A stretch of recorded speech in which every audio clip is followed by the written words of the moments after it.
नमस्कार साथियों, आज देश जी के ट्रिक में आप सभी का स्वागत है। दोस्तों, इस वीडियो में मैं आपके रेलवे आरपीएफ कांस्टेबल एग्जाम 2024 के लिए जीके जीएस का टॉप 50 महत्वपूर्ण प्रश्नों को कराने वाला हूं, जो कि आपके एग्जाम्स के लिए काफी ज्यादा महत्वपूर्ण रहने वाला है। तो साथियों, इस वीडियो को आप बड़ी ही ध्यानपूर्वक एंड तक जरूर देखिएगा। तो साथियों, आज का पहला प्रश्न है, निम्नलिखित में से ब्रिटिश संसद का सदस्य बनने वाले प्रथम भारतीय कौन थे? ऑप्शन है रविंद्रनाथ टैगोर, बाल गंगाधर तिलक, दादा भाई नौरोजी और ऑप्शन डी है महात्मा गांधी।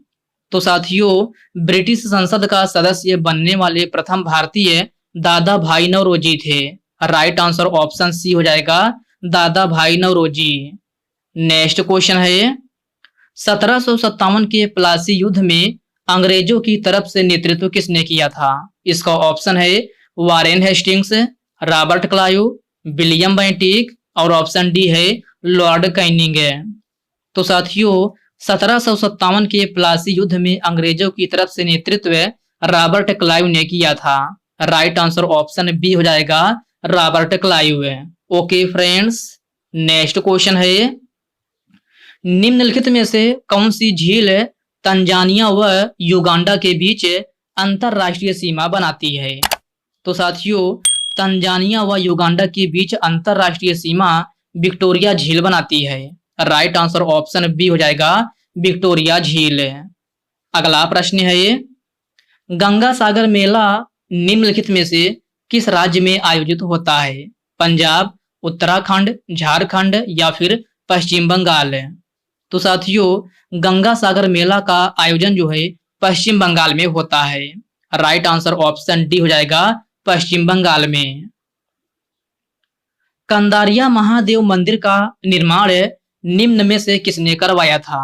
ऑप्शन है चंदेलों ने, चालुक्यों ने, राष्ट्रकूटों ने या फिर ऑप्शन डी है पल्लवों ने। तो साथियों, कंदारिया महादेव मंदिर का निर्माण जो है चंदेलों ने करवाया था। किसने? चंदेलों ने। इस प्रश्न का राइट आंसर ऑप्शन ए हो जाएगा। सुरमा नदी निम्नलिखित में से कहां से निकलती है?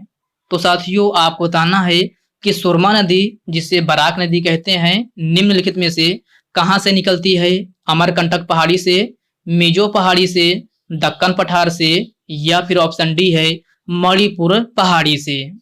तो साथियों, सुरमा नदी जो है आपका मणिपुर पहाड़ी से निकलती है। राइट आंसर ऑप्शन डी हो जाएगा, मणिपुर पहाड़ी से। साथियों, वीडियो में आगे बढ़ने से पहले आपसे एक छोटी सी रिक्वेस्ट है, अभी तक आप वीडियो को लाइक नहीं किए हैं तो वीडियो को लाइक कर दीजिए।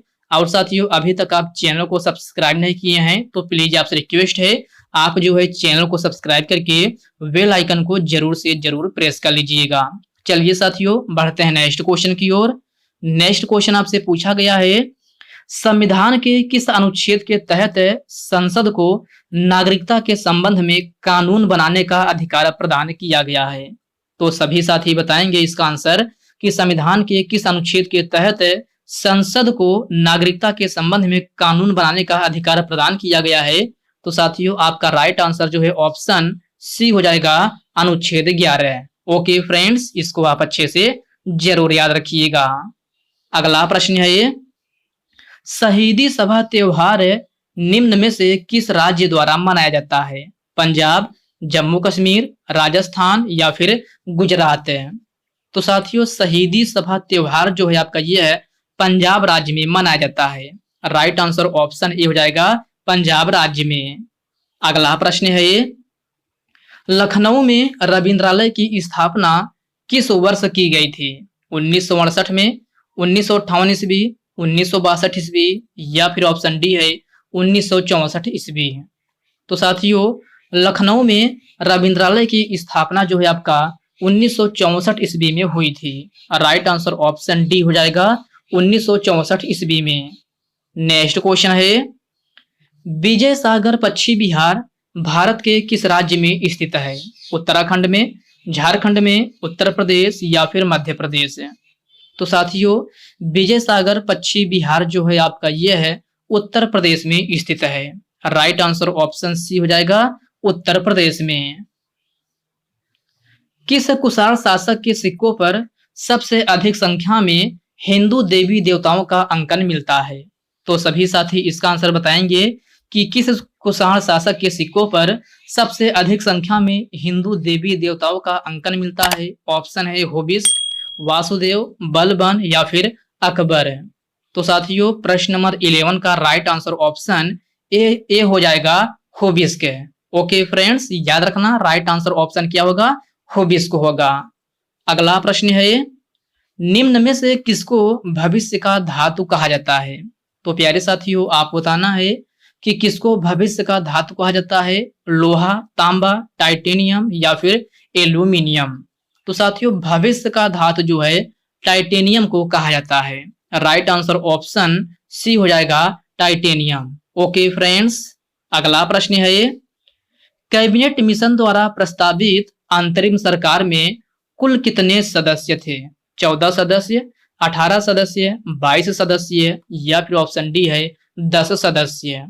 तो साथियों कैबिनेट मिशन द्वारा प्रस्तावित अंतरिम सरकार में कुल 14 सदस्य थे। कितना? 14 सदस्य। प्रश्न नंबर 13 का करेक्ट आंसर ऑप्शन ए बन जाएगा। 1857 के विद्रोह के समय भारत का गवर्नर जनरल कौन था? Lord Ripon, Lord Canning, Lord Lytton या फिर ऑप्शन डी है इनमें से कोई नहीं। तो साथियों 1857 की विद्रोह के समय भारत का गवर्नर जनरल जो है आपका कौन था? तो लॉर्ड कैनिंग था। राइट आंसर ऑप्शन बी हो जाएगा, लॉर्ड कैनिंग। सर्वप्रथम क्षेत्रीय ग्रामीण बैंक अर्थात आरआरबी की शुरुआत कब हुई थी? तो साथियों सर्वप्रथम क्षेत्रीय ग्रामीण बैंक की स्थापना यहां पर होगा साथियों कि सर्वप्रथम क्षेत्रीय ग्रामीण बैंक की स्थापना कब हुई थी? तो ऑप्शन है 1973 में, 1985 में, 1969 में या फिर 1975 में। तो साथियों आपका करेक्ट आंसर ऑप्शन डी हो जाएगा, 1975 में। अगला प्रश्न है, अमीर ए साधु की नियुक्ति करने वाला प्रथम सुल्तान कौन था?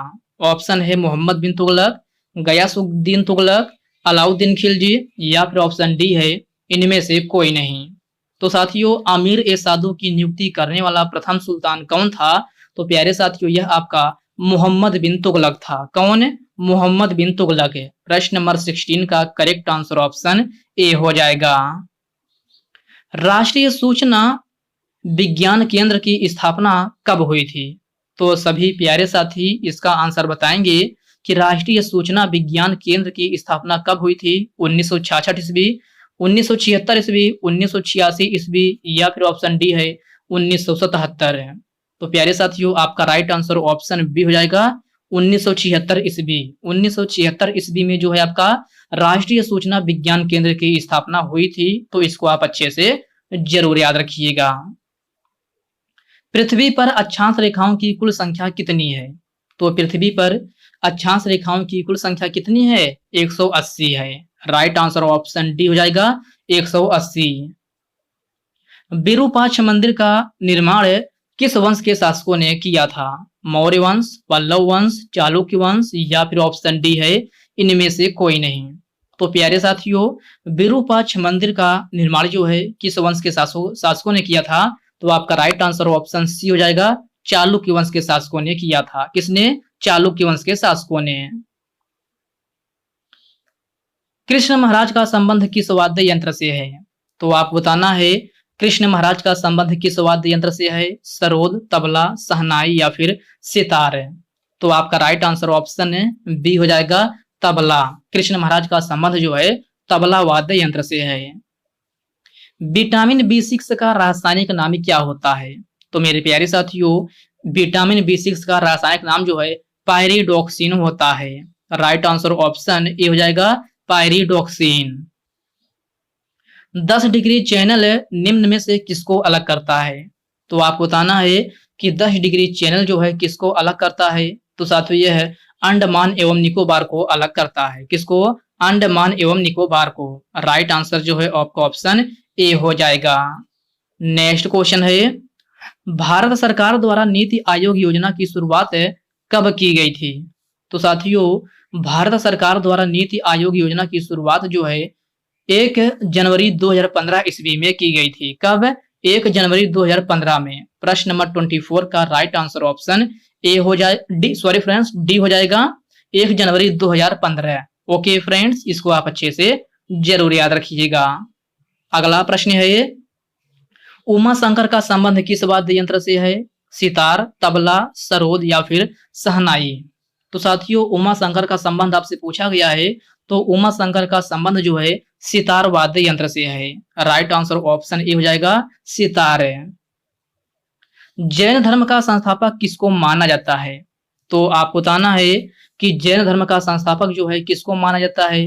तो साथियों जैन धर्म का संस्थापक ऋषभदेव को माना जाता है। राइट आंसर ऑप्शन सी हो जाएगा Rishabhdev. The scope of happiness पुस्तक के लेखक कौन है? तो प्यारे साथियों आपको बताना है कि द स्कोप ऑफ हैप्पीनेस पुस्तक के लेखक कौन है? नारायण पंडित, अशोक घोष, अमिताभ घोष या फिर ऑप्शन डी है विजय लक्ष्मी पंडित है।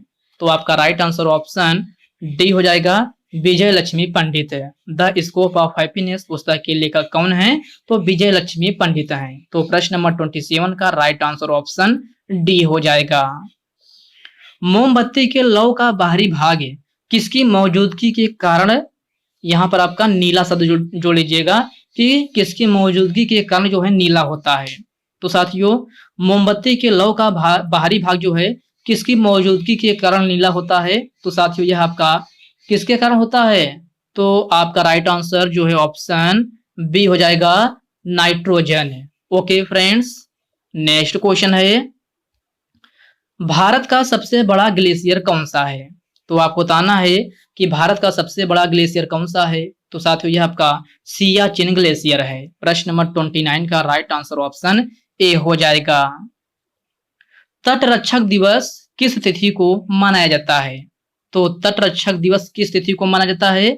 2 मार्च, 3 अप्रैल, 4 जुलाई या फिर 1 फरवरी। तो आपका राइट आंसर ऑप्शन डी हो जाएगा 1 फरवरी को। डागला लोक नृत्य शैली किस राज्य में प्रचलित है? ऑप्शन है आंध्र प्रदेश, उत्तर प्रदेश, मध्य प्रदेश या फिर ऑप्शन डी है अरुणाचल प्रदेश है। तो साथियों डागला लोक नृत्य शैली जो है आपका ये है मध्य प्रदेश में प्रचलित है। राइट आंसर ऑप्शन सी हो जाएगा मध्य प्रदेश में।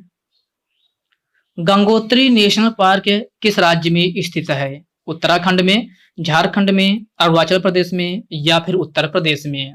तो साथियों गंगोत्री नेशनल पार्क जो है आपका उत्तराखंड में स्थित है। राइट आंसर ऑप्शन ए हो जाएगा उत्तराखंड में।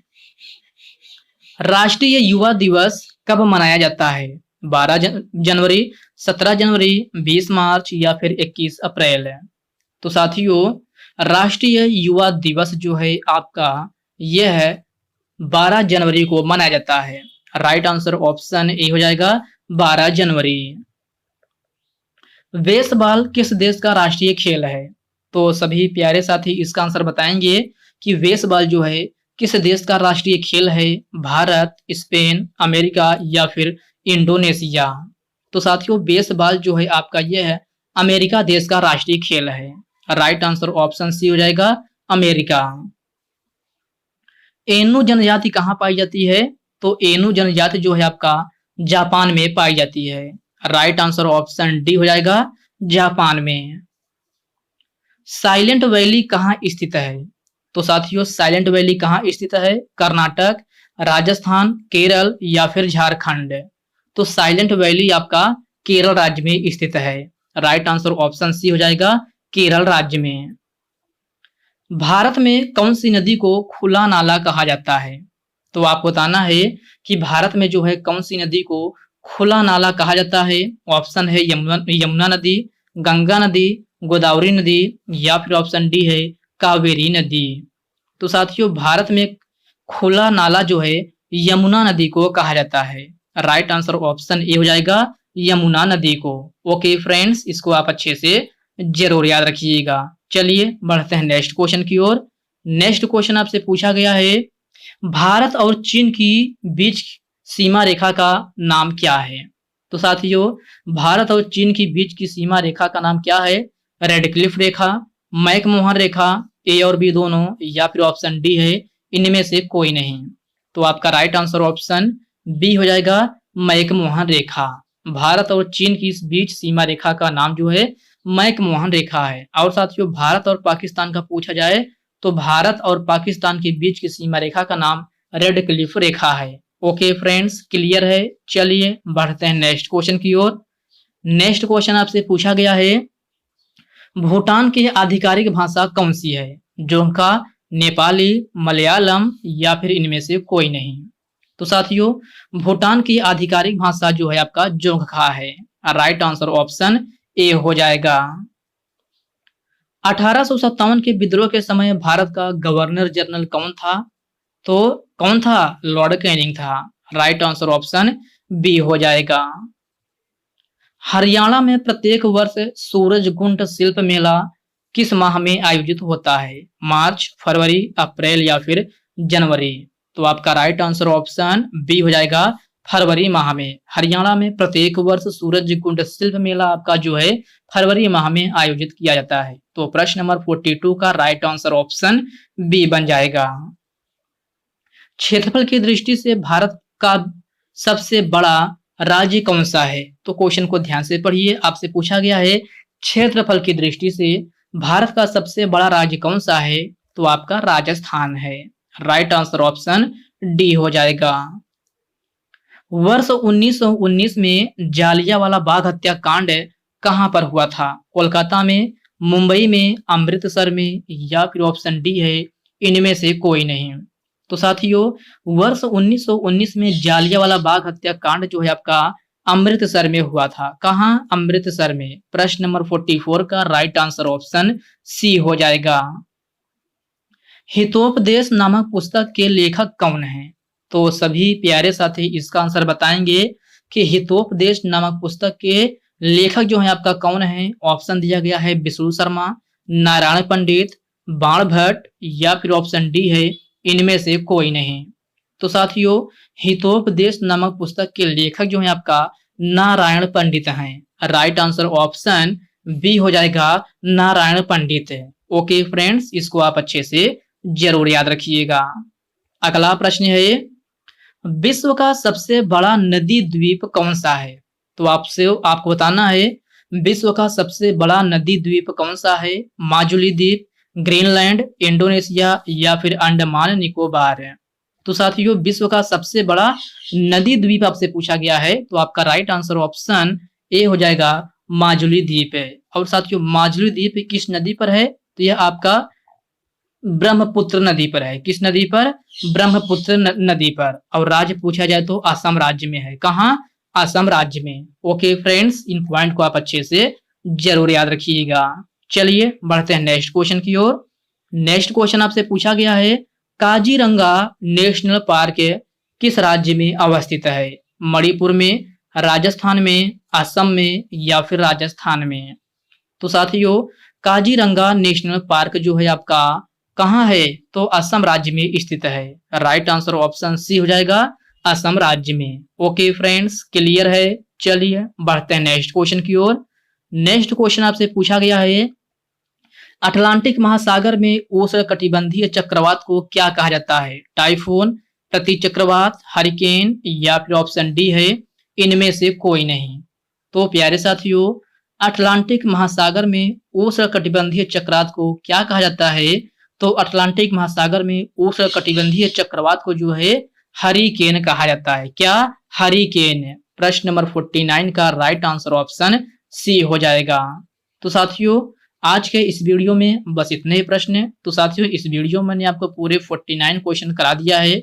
तो साथियों यह वीडियो आपको कैसे लगी आप कमेंट बॉक्स में कमेंट करके अपना फीडबैक जरूर दीजिएगा। और साथियों यह वीडियो आपके लिए थोड़ा भी हेल्पफुल लगा हो तो इस वीडियो को लाइक कर दीजिए, अपने साथियों के साथ शेयर कीजिए। फ्रेंड्स अभी तक आप चैनल को सब्सक्राइब नहीं किए हैं तो प्लीज आपसे रिक्वेस्ट है आप जो है चैनल को सब्सक्राइब करके बेल आइकन को जरूर से जरूर प्रेस कर लीजिएगा।